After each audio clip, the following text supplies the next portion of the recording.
This case study involved a stacked stone potable water tank in Telluride, Colorado. The tank had a failed liner and gunite, which caused the tank to crack and leak. The tank was rehabbed using Raven Aquataflex 506, Raven 760 HPPC, Raven 155, Raven 175, and Raven 511.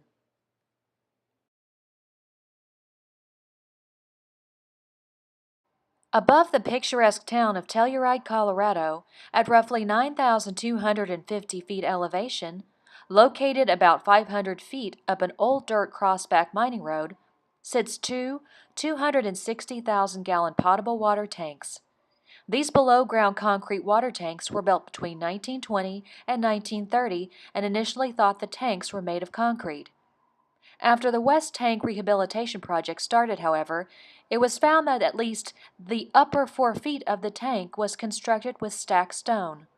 At some point in the West Tank's life, it had been coated with gunite products to the average thickness of 3 inches. This was most likely done to provide structural stability and water tightness. Unfortunately, the West Tank continued to leak excessively, and in the 1970s, a Hypolon liner was installed.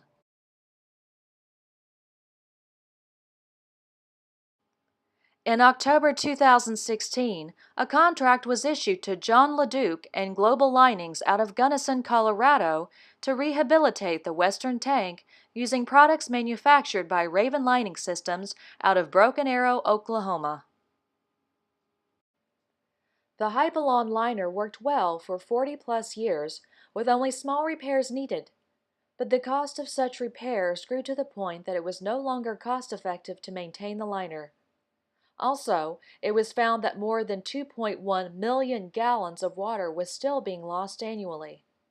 A rough estimate to replace the tank was done, and it was found that it would be more than $4 million to build new tanks on the same location. This was not just due to the cost of the tanks, but also to the fact that the road leading up to them would have to be totally redone to make it usable by heavy equipment. The town would also be without half of its water supply during demolition and reconstruction. It was decided in 2015, after an inspection of the tank, that the old liner needed to be removed, the tank repaired, and a new coating system installed. Once the old liner had been removed, large portions of the gunite fell off the walls and hollow stops were found. All the loose gunite was removed, exposing the stacked stone beneath, and most of the mortar between the stones were lost. A thorough cleaning was done with water, and then cement repairs of the structure commenced. Large holes at the end of the roof support beams had to be filled, along with 2 old pipe inlet and outlets, along with the other surface defects, using a polymer-modified cement.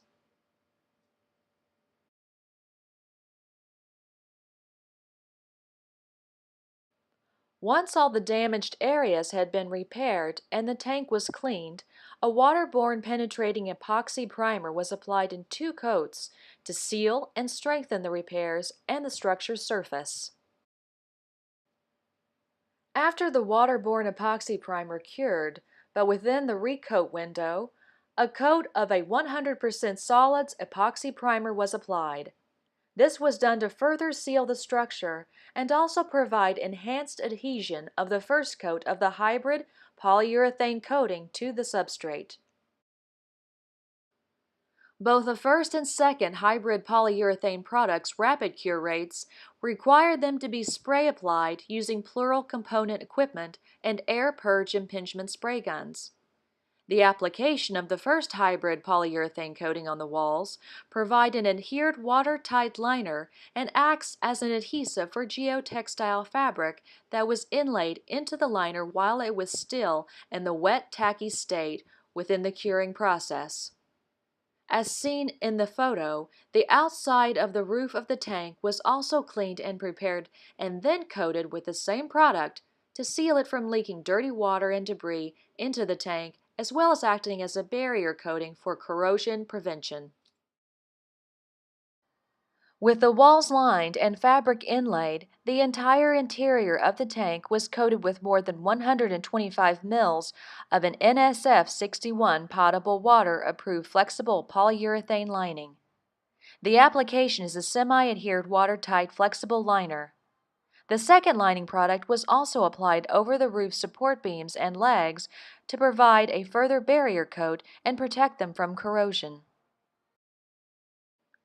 Drew Lloyd, Telluride town engineer, stated once the project was completed that the town was very happy with the application of the lining products and workmanship under very difficult access conditions by the contractor, along with the performance of the lining system to date. The cost to replace the new tank was estimated at over $1 million. The cost to rehabilitate was $212,000, which include repairing and new lining. The net savings was $788,000. Additional savings and benefits included no interruption to access for hiking trails located on the site, little to no disturbance to the community, reduced treatment costs by sealing the tank's leaks, and water quality protection by sealing the tank's roof.